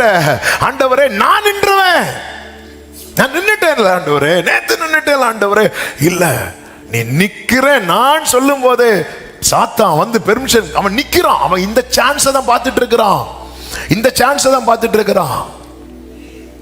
ஆமென். ஒரு வீடு பிரதிஷ்டை. அந்த வீடு பிரதிஷ்டையில லாஸ்ட்ல அந்த ஃபேமிலி சாட்சி சொல்றாங்க. நல்லா உட்கார்ந்துருக்கிறேன். அப்ப அந்த வீட்டு ஓனர் சாட்சி சொல்றாரு, எனக்கு இதுலலாம் பெரிய இன்ட்ரெஸ்ட்லாம் கிடையாது, எனக்கு தெரியும் எனக்கு பரலோகத்துல வீடு இருக்குன்னு, ஆனா என் மனைவி பிள்ளைகளுக்கு கேரண்டி கிடையாது. அதனால அவங்களுக்காக நான் ஒரு வீட்டை நான் நினைச்சேன். அவங்க போனாலும் நீ நல்ல அப்படிதான் தோணும் சிலருக்கு. அந்த ஒரு எண்ணம் பாருங்க, நான் வாரத்துக்கு 2 நாள் உபவாசிக்கிறேன், நான் தசமபாகம் கொடுக்கிறேன், நாங்கெல்லாம் நிற்கிறேன்னு ஒருத்தன் நினைச்சிட்டானே. இல்லப்பா, நிற்கிறேன்னு நினைச்சான். ஆமென். சாலமோனுக்கு இல்லாத ஞானமா, சாலமோனுக்கு இல்லாத ஐஸ்வர்யமா விழுந்துட்டானே. இது 2ம் குறைவு தாவீதுக்கு. ஆனா நின்னானே, ஏன் தெரியுமா? கிருபை. ஒவ்வொரு முறை ஆண்டவர்கிட்ட வந்து நிற்பான். ஆண்டவரே, நான் எப்பொழுது வந்தடையத்தக்க கண்மலையாய், நான் எப்பொழுதும் என் கால் சறுக்குகிறது என்று நான் சொல்லும் போதே சொல்லிடுவார்.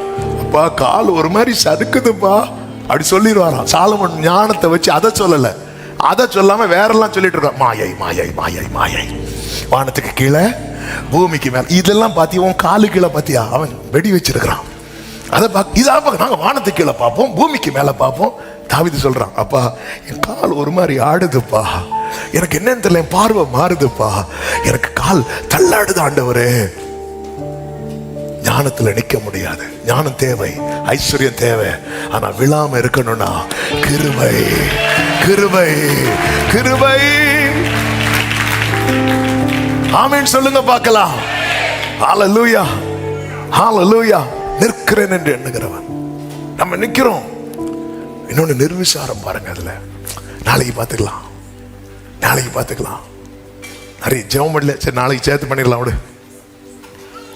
அது ரட்சிக்கப்பட. அதனால தான் அந்த ஆதி அன்புன்னு சொல்லும் போது எல்லா ஆவிக்குரிய காரியங்களும் அதுல அடங்கி இருக்கிறது. என்ன ஒரு நிர்விசாரம். இந்த இடத்தை தான் சத்ரு, ஒரு தேவ மனுஷன் என்னங்க தப்பு பண்ணிட்டாரு, சாப்பிடக்கூடாதுன்னு சொன்ன போய் சாப்பிட்டார், அதுவும் இன்னொரு தேவ மனுஷனோட தான் போய் சாப்பிடுறார். இது தப்பாங்க. பைபிள் நமக்கு எவ்வளவு பெரிய ஒரு பாடத்தை சொல்லி கொடுக்குது. உனக்குரிய ட்ராக்ல இல்லாம இன்னும் நீங்க படிச்சீங்கன்னா அந்த 1 ராஜாக்கள் 13 கடைசியில நீங்க எடுக்க வேண்டாம், படிச்சீங்கன்னா அந்த வயசான தீர்க்கதரிசி என்ன சொல்லுவார் தெரியுமா? அவன் அடக்கம் பண்ணிட்டு சொல்லுவார், நான் மரிக்கும் போது என்னையும் இவன் பக்கத்துல அடக்கம் பண்ணணும் சொல்லிட்டு அடுத்து சொல்லுவார், இவன் மூலமா சொல்லப்பட்டது எல்லாமே நிறைவேறும், நிச்சயமாய் நிறைவேறும். அப்படி சொல்லும் போது நேற்று இந்த வார்த்தை எழுதும் போது ஆண்டவர் ஒரு வார்த்தை எழுத வைத்தார். உன் மூலமாய் சொல்லப்பட்ட வார்த்தை நிறைவேறும், ஆனால் உன் ஓட்டம் நிறைவு பெறுமா? உன் மூலமாய் சொல்லப்பட்ட வார்த்தை நிறைவேறும், உன் ஓட்டம் நிறைவு பெறுமா? இது ரொம்ப முக்கியம். அந்த தேவ மனுஷன் மூலம் சொல்லப்பட்ட வார்த்தையெல்லாம் நிறைவேறுச்சு, ஆனா அவன் ஓட்டம் நிறைவு வரல. ஓட்டம் நிறைவு வராம நம் மூலம் சொல்லப்பட்ட வார்த்தை நிறைவேறினா உலகம் நம்மளை தீர்க்கதரிசி என்று கொண்டாடும். அதுபடி கொண்டாடி என்ன பிரயோஜனம்? நாம் ஓட்டத்தை நாம் மரித்த பிறகு நம்மை கொண்டாடி நமக்கு விழா எடுத்து நமக்கு ஸ்தோத்திர கூட்டம் வச்சு அதுல பிரியாணி போட்டா என்ன போட்டா என்ன, நமக்கு என்ன யூஸ்? ஆனா அங்க போகும்போது வா உன் எஜமானுடைய சந்தோஷத்துக்குள்ளே பிரவேசின்னு சொல்லலைன்னா, எந்த ஒரு ஊழியனும் தான் கேட்க விரும்புகிற ஒரே வார்த்தை தான், பூமியில வாழும் போது அவன் கேட்க விரும்புகிற வார்த்தை, இவன் என்னுடைய நேசகுமாரன், எனக்கு பிரியமான தானியல். ஓட்ட முடியும் போது அவன் கேட்க விரும்புகிற ஒரே வார்த்தை இதுதான். ஓட்ட முடியும் போது அவன் வேற எதையுமே கேட்க விரும்ப மாட்டான். நான் உன்னை வாழாக்காமல் அவன் கேட்க விரும்பல, நீ இப்பொழுது இருக்கிறதை பார்க்கலாம் 1000 மடங்கு, இல்ல அதெல்லாம் அவன் கேட்க விரும்ப மாட்டான். அவன் கேட்க விரும்புகிறது ஒன்றே ஒன்றுதான், வா உன் எஜமானுடைய சந்தோஷத்துக்குள்ளே பிரவேசி. ஆமென். ஒரு தேவ பிள்ளை இதை புரிந்து கொள்ளணும். நிற்கிறேன் என்று இருக்கிறோம் இல்ல. அதனாலதான் பவுல் பிலிப்பியருக்கு எழுதும் போது சொல்றார், எப்படியாகிலும் அந்த உயிர்த்தெழுதல்ல நான் தகுதியாகும் படிக்க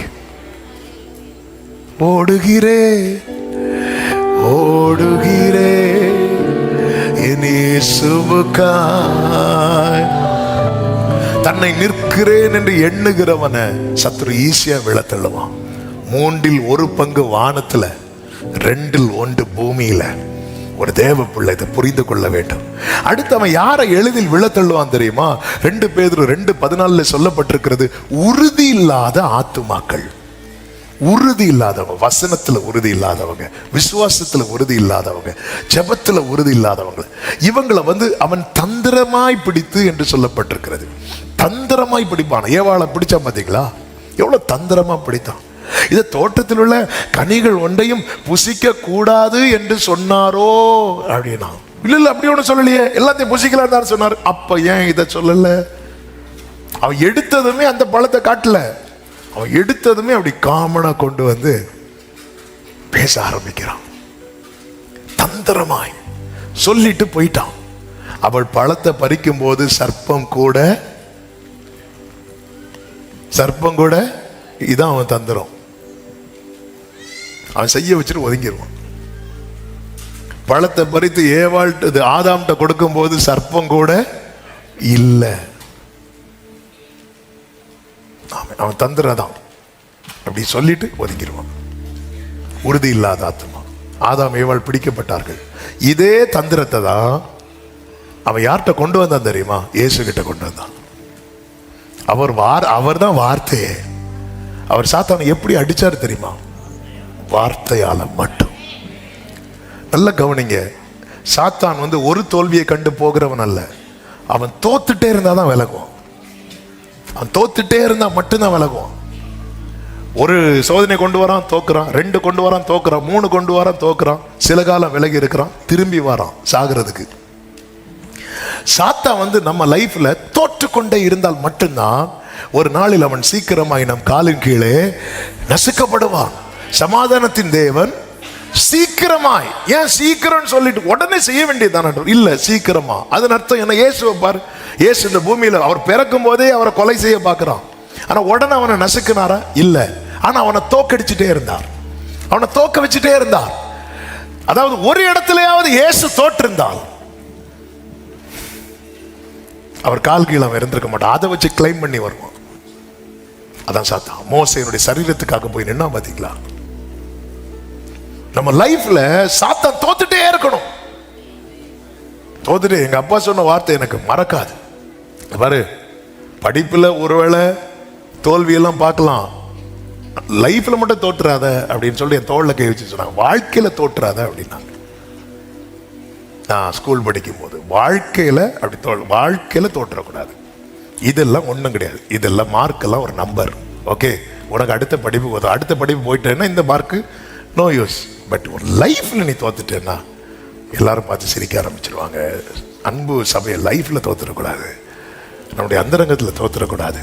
அவன் வருவான். உறுதி இல்லாத ஏவாளும் ஆதாமும் சாத்தானால பிடிக்கப்பட்டாங்க. ஆனா இயேசு கிட்ட அவன் திரும்ப திரும்ப திரும்ப திரும்ப வாரம் பாருங்க, அவன் தோற்றுக்கொண்டே இருந்தான். ஏன்னா அவர்கிட்ட என்ன வெளிப்பட்டு கொண்டே இருந்தது தெரியுமா? கர்த்தருடைய வசனம். இந்த வசனத்துல உறுதியா இல்லைன்னா யாரா இருந்தாலும் தோத்துருவோம். நீங்க ரொம்ப நல்லவங்களா தான் இருப்பீங்க. ஆதாம் எவ்வளவு மாதிரி நல்லவங்க உண்டாங்க. இது மாமியார் பிரச்சனை உண்டாங்க, ஏதேன்ல ஏதாவது ஒரு பிரச்சனை கிடையாது. அப்ப அவங்களுக்குள்ள கசப்பு, வைராக்கியம், பகை, எரிச்சல், போராம எப்படி தூக்கணும் பாத்தீங்களா?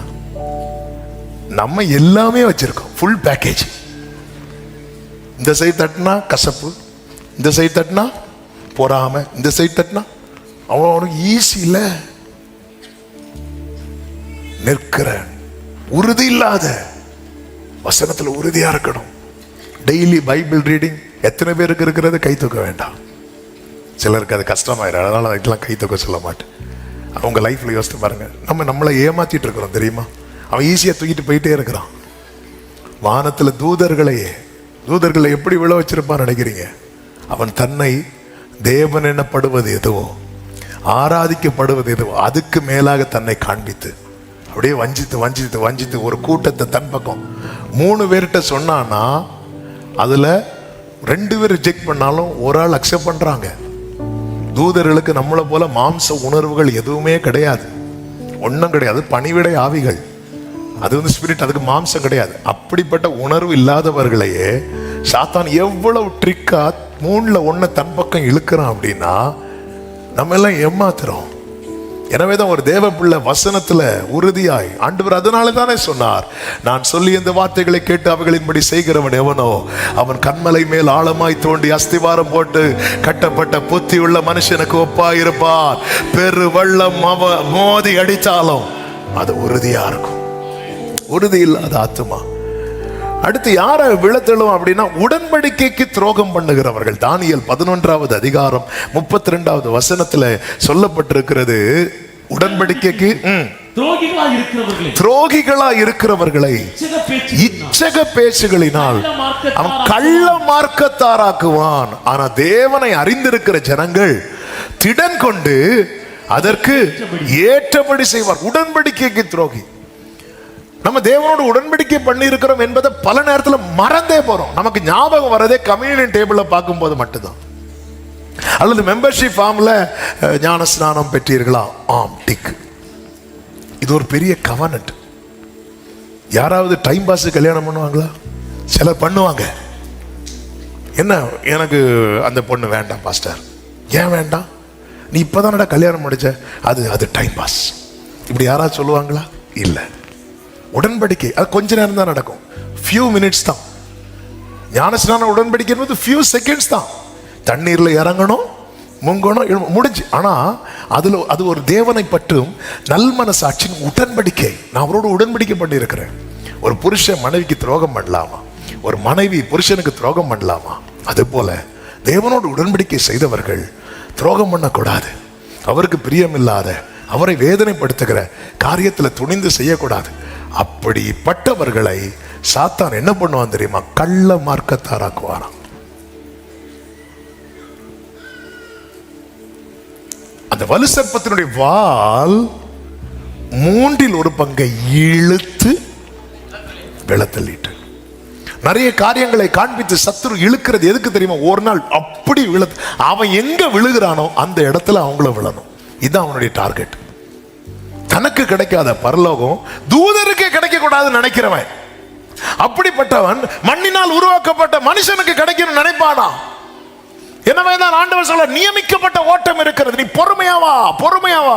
ஒன்னு அவசரம் இல்ல, ஆனா ஒரு காரியத்துல நீ உறுதியாயிரு, உன் ட்ராக் மாறிட கூடாது. சத்தமா ஆமென் சொல்லுங்க பார்க்கலாம். ஓடிக்கொண்டே இருங்கள். இரண்டாவது, பெற்றுக்கொள்ளத்தக்கதாய் ஓடுங்கள். 1 கொரிந்தியர் 9:24 வாசியுங்கள். பந்தய சாலையில் ஓடுகிறவர்கள் எல்லாரும் ஓடுவார்கள். எல்லாரும் என்ன செய்வாங்க? சத்தமா சொல்லுங்க பார்க்கலாம். எல்லாரும் ஓடுவார்கள். ஆகிலும் ஒருவனே பந்தயத்தை பெறுவான் என்று அறியீர்களா? ஓடுகிற எல்லாரும் எப்படி ஓடுவாங்க தெரியுமா? இந்த ரன்னிங் ரேஸ்ல நடக்கும் பாருங்க. அதாவது ரன்னிங் ரேஸ்ல ஒலிம்பிக்ல உலக புகழ் பெற்ற ஒரு வீரர் உண்டு. யார் சொல்லுங்க பார்க்கலாம்? Usain bolt.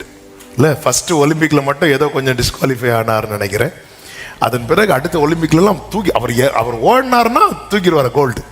அது எந்த 100 மீட்டர் ஆகட்டும், 200 ஆகட்டும், ரிலே ஆகட்டும், எதுலனாலும் தூக்கிடுவார்.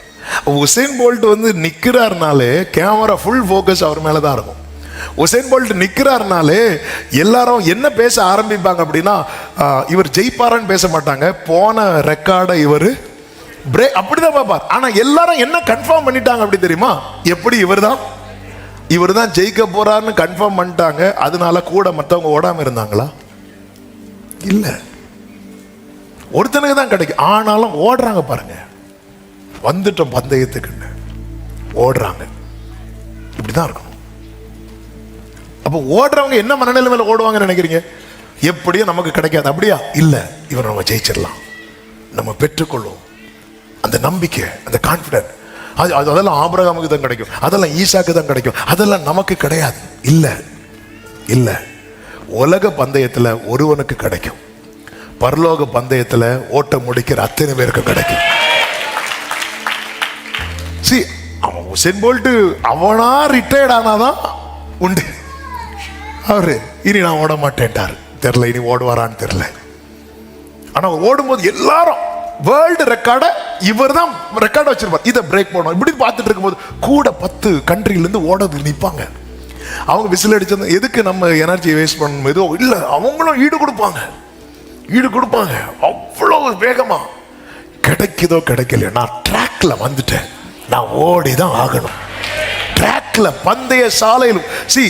இந்த ஓட்டத்தை எப்படி ஓடணும் தெரியுமா? நிச்சயத்தோட. எந்த ஓட்டம் ஜெயத்துடன் மூடி, நம்பிக்கையோடு. ஏன்னா இந்த ட்ராக்ல என்ன கொண்டு வந்து நிறுத்தினது யார் தெரியுமா? எனக்காக கிரயம் கொடுத்து, ஆமென், எனக்காக ரத்தம் சிந்தின.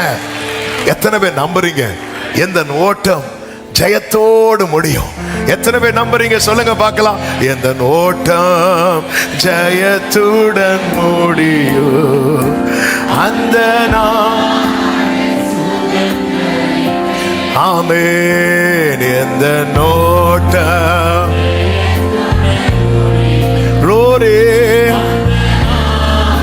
பிரியமானவர்களே, எனவே இந்த ஓட்டத்தை தொடர்கிறவர்களுக்கு எந்த மனப்பான்மை இருக்கக்கூடாது தெரியுமா? அந்த தோல்வி மனப்பான்மை இருக்கக்கூடாது.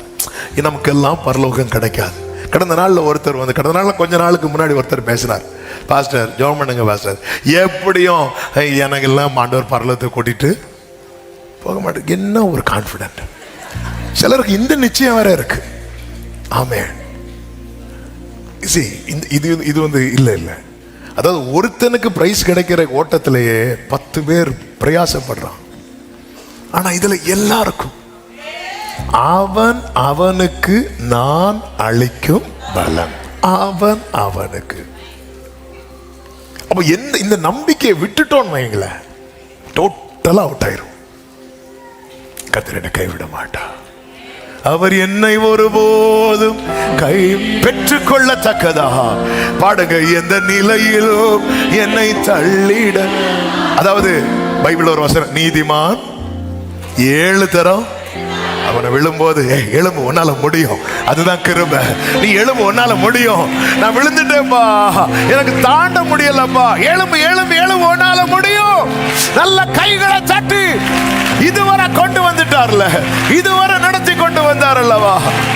ஆமென். எபிராயிமே, நான் உன்னை எப்படி கைவிட, உன்னை டிஸ்குவாலிஃபை பண்ண எனக்கு 1 செகண்ட் தான் ஆகும். ஆனா எபிராயிமே, நான் மனிதன் அல்ல, நான் தேவனாய் இருக்கிறேன். வேண்டான்னு சொல்ல, ஆமென், 1 செகண்ட் தான் ஆகும். ஆமென். அதாவது ரன்னிங் ரேஸுக்கு ரெடியா இருக்கும் போது ஷூட் பண்ணுவாங்க. அந்த சவுண்ட் கேட்டுதான் ஸ்டார்ட் பண்ணுவாங்க. ஆனா சவுண்ட் கேட்கறதுக்கு முன்னாடி 1 ஸ்டெப் எடுத்து வச்சுட்டாங்கன்னா டிஸ்குவாலிஃபை பண்ணுவாங்க. இப்படி எத்தனை ஸ்டெப் எடுத்து வச்சிருக்கிறோம். வேண்டான்னு வைக்கிறதுக்கு ஆண்டவருக்கு 1 செகண்ட் தான் ஆகும். ஆனாலும் நிர்மூலமாகாதிருப்பது. எத்தனை பேர் இந்த பகல் வேளையில சொல்ல முடியும், இன்னும் ட்ராக்ல தான் இருக்கிறேன், இன்னும் ட்ராக்ல தான் வச்சிருக்கிறா. இதுக்கு நான் பாத்திரவானே அல்ல, இது கிருபை கிருபை கிருபை கிருபை. நம்பிக்கையோட சொல்லுங்க, எந்த ஓட்டம் ஜெயத்துடன், ஆமே, அந்த நாடு. எனவேதான் ஓடுறவங்க எல்லாம் எப்படி ஓடுவாங்கன்னா, இச்சை அடக்கத்தோடு ஓடுவாங்க.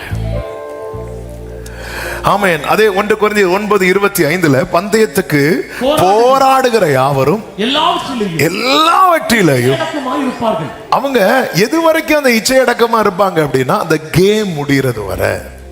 அந்த கேம் முடிஞ்சதுக்கு அப்புறம் நார்மல் ஆயிடுவாங்க.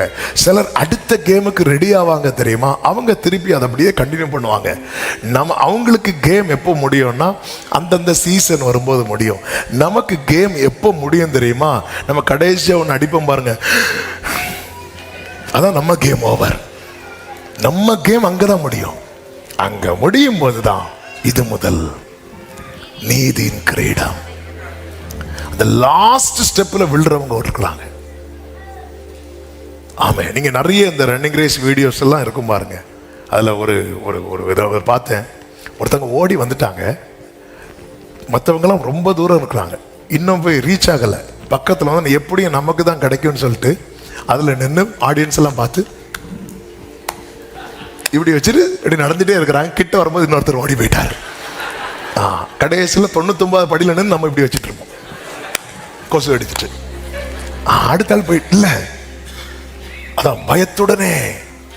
இந்த பைபிள் நீதிமொழிகள் இருக்கு, எப்பொழுதும் பயந்திருக்கிறவன் பாக்கியவான்.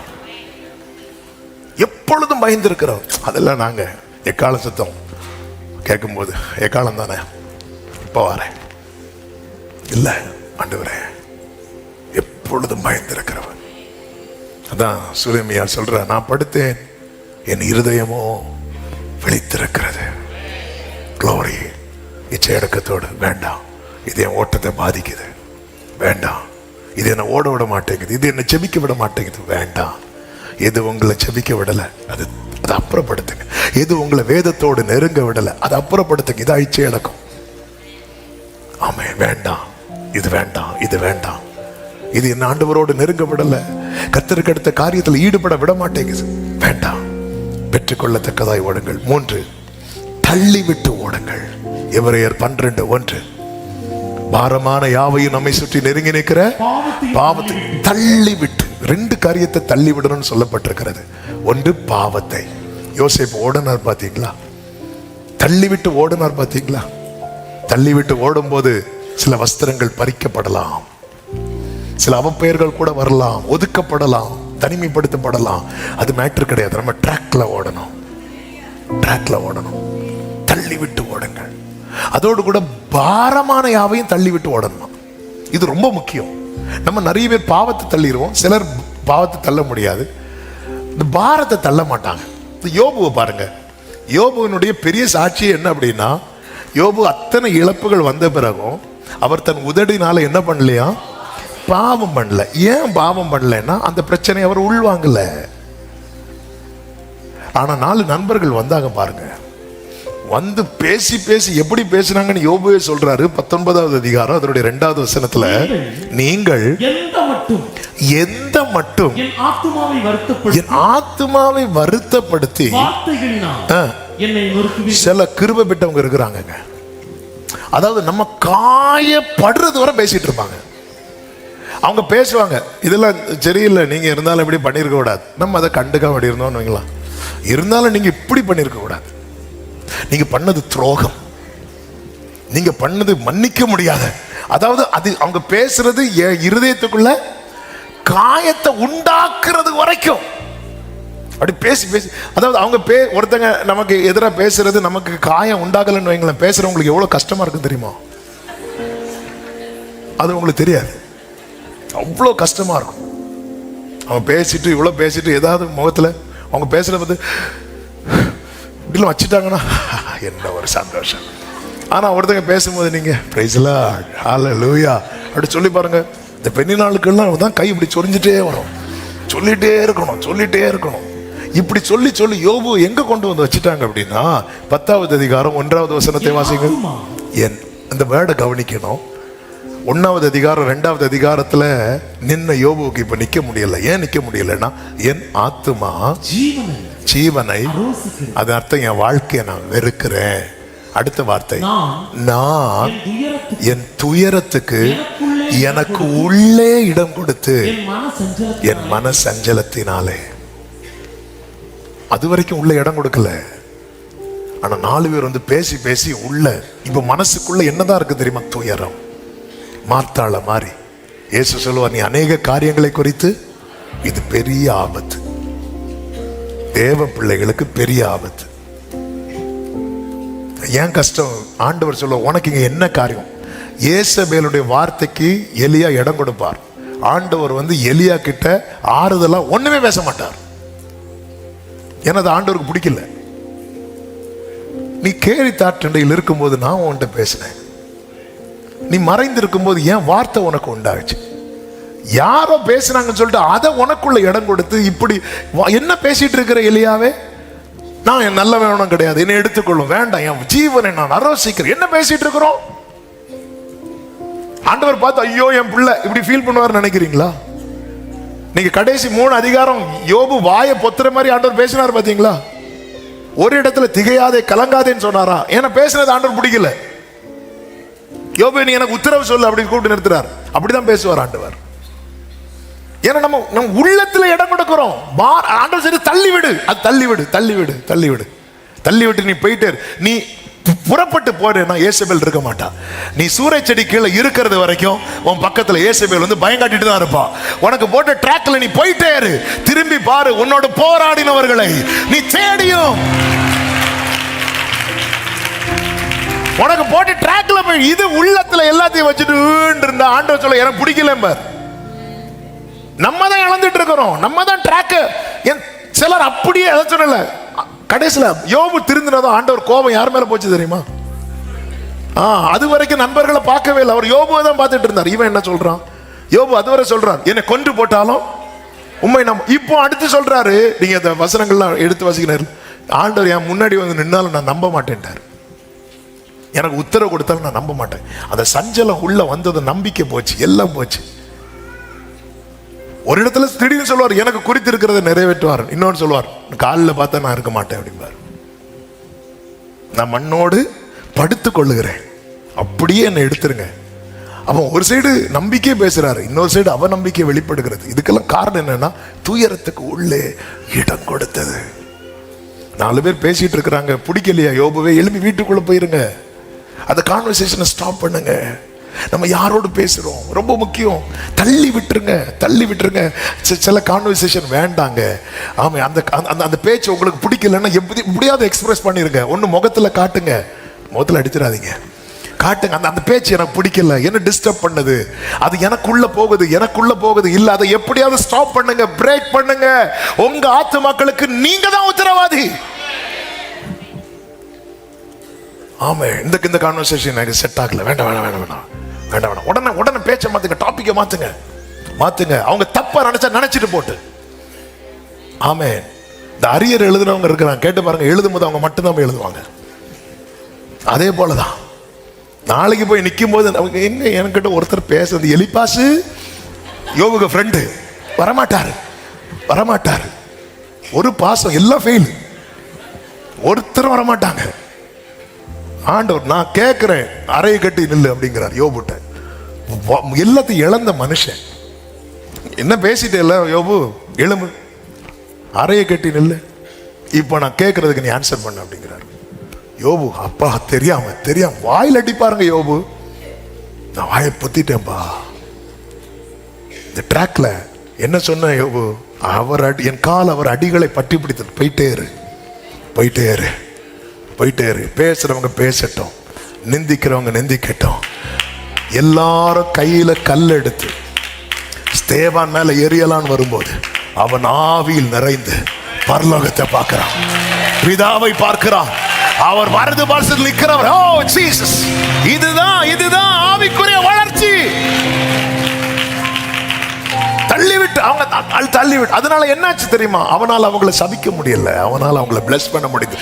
யோபுக்கு இந்த வியூ கிடைச்சதும் யோபு தன் நண்பர்களுக்காக ஜெபித்தான், பைபிள் இருக்கு. ஆமென் சொல்லுங்க பார்க்கலாம். நேரம் போயிட்டு நான் சொல்லி விடுகிறேன். 4வது, வீணாகாதபடிக்கு ஓடு. கலாத்தியர் 2:2. நான் தேவ அறிவிப்பினாலே போய் புறஜாதிகளிடத்தில் நான் பிரசங்கிக்கிற சுவிசேஷத்தை அவர்களுக்கு விவரித்து காண்பித்தேன். ஆயினும் நான் ஓடுகிறதும் ஓடினதும் வீணாகாதபடிக்கு. அதன் அர்த்தம் என்ன அப்படின்னா, எல்லார்ட்டையும் முத்துக்களை பன்றிகள் முன்னாடி, இதுதான் என் ஓட்டம். ஏன்னா பவுலுடைய ஊழியங்கிறது பேதுரு செய்யற ஊழியம் கிடையாது. பேதுருவும் இடையில போயிட்டு வந்தார் புறஜாதிகள் இடத்துல. மற்ற அப்போஸ்தலர்கள் செய்யறதுக்கும் பவுல் செய்யறதுக்கும் டோட்டலா டிஃப்ரெண்ட். அப்போ பவுல் ஃபர்ஸ்டே இதை ஓபன் பண்ணியிருந்தா எல்லாரும் பிடிச்சவனை அமுக்கி இருப்பாங்க, ஓட விட்டு இருக்க மாட்டாங்க. 14 வருஷம் வெயிட் பண்ணிட்டு இருந்தார். நம்ம எத்தனையோ காரியங்கள் உடனே எல்லாத்திட்டையும் போய் நம்ம வெளிப்படுத்துவோம், நம்மளை அமுக்கிடுவாங்க. யோசேப்பா சகோதரர்கள்ட்ட வெளிப்படுத்தணும், அமுக்குனாங்கல்ல குழியில, நிறைய பேர் அமுக்கிடுவாங்க, ஓட விட மாட்டாங்க.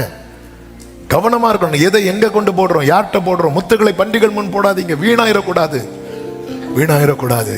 நாளானது அதை வெளிப்படுத்தும், அதுவரை பொறுமையா இருக்கணும். சத்தம் ஆமென் சொல்லுங்க பார்க்கலாம்.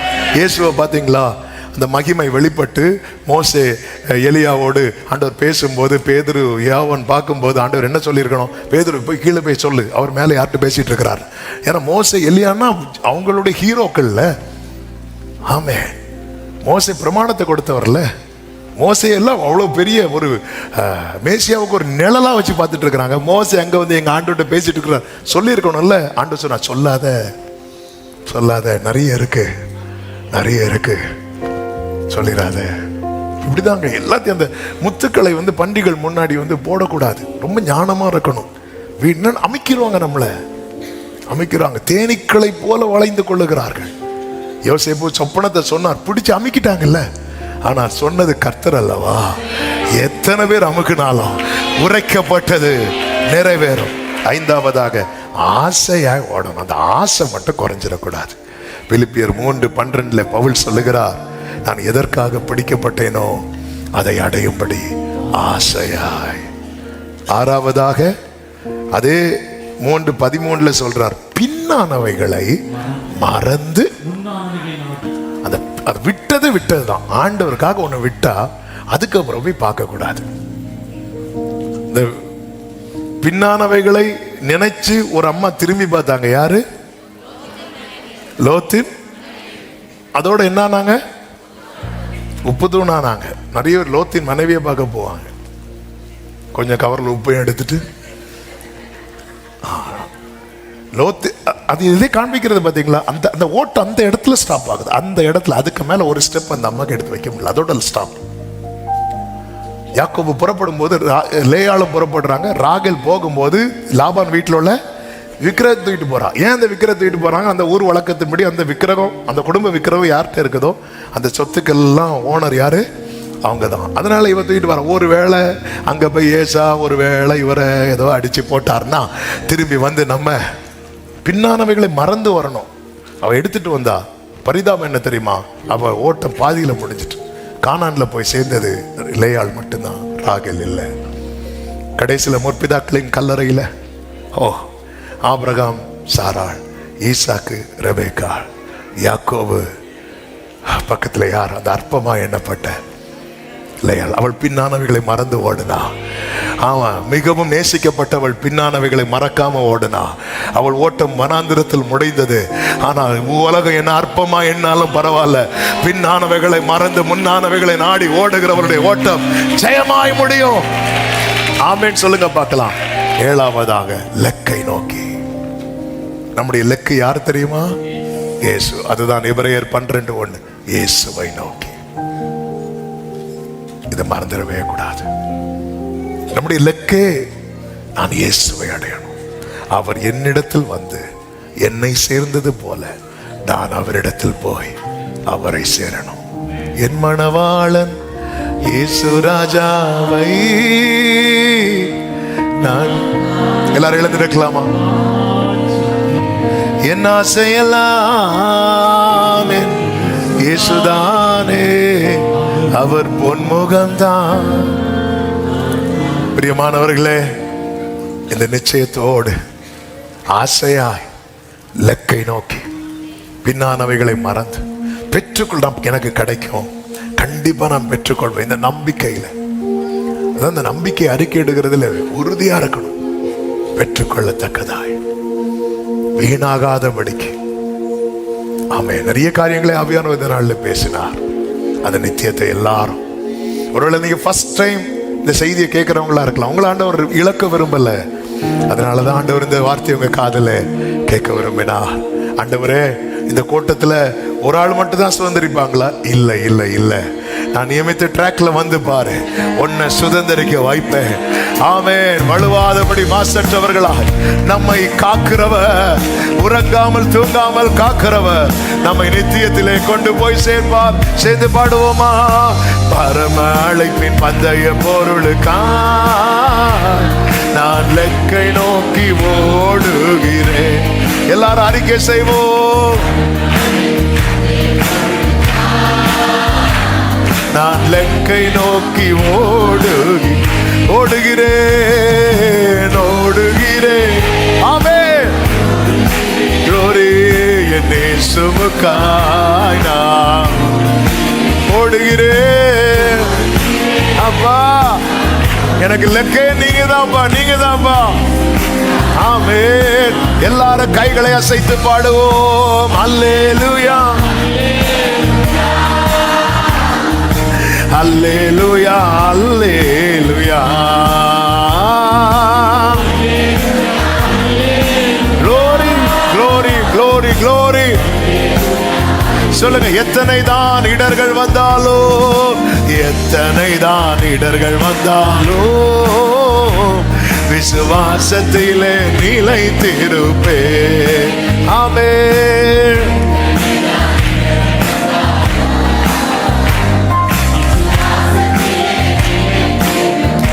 சொல்லுங்க, எனக்காக எனக்காக இயேசு நியமித்த இந்த பாதையிலே.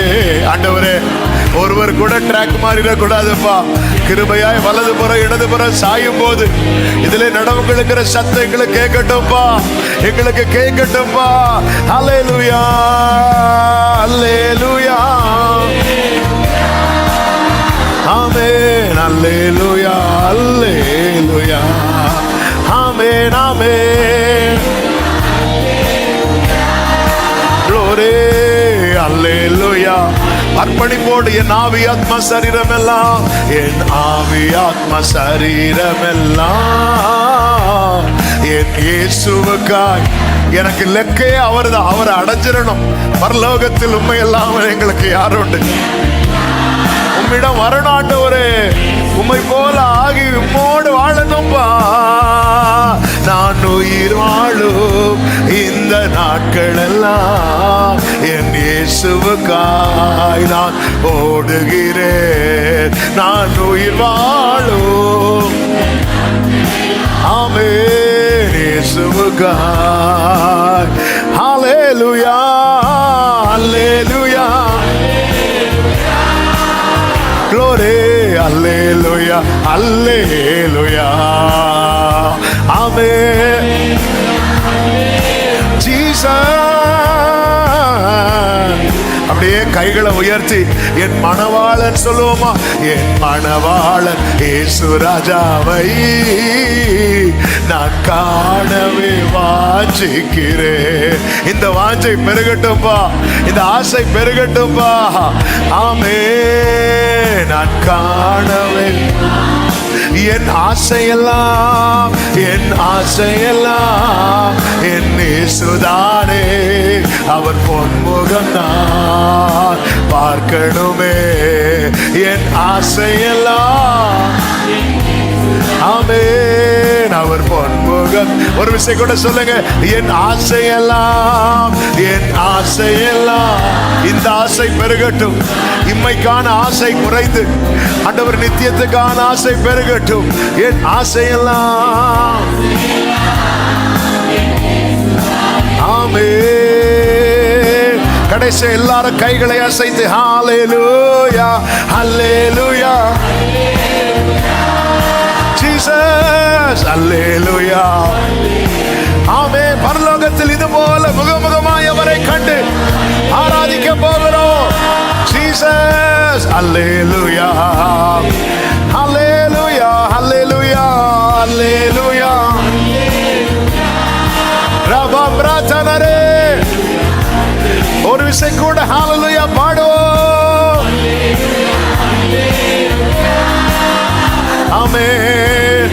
நல்ல முழு பலத்தோடு கரங்களை தட்டி நம்மை கிருபையாய் மீட்ட நம் ஆண்டவராகிய இயேசு கிறிஸ்துவுக்கு இந்த விசுவாசத்தை துவக்கின, அதை முடிக்க வல்லவராய் இருக்கிற ஆண்டவராகிய இயேசு கிறிஸ்துவுக்கு மகிமை, கனம், துதி, ஸ்தோத்திரம் இப்பொழுதும் எப்பொழுதும் உண்டாவதாக.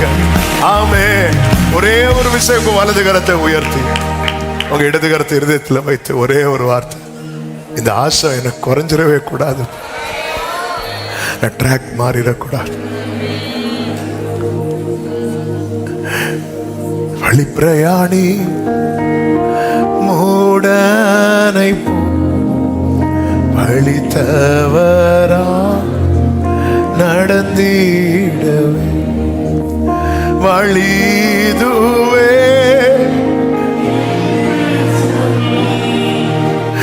இனிய ஆண்டவரே எங்களை கரெக்ட் பண்ணுங்கப்பா.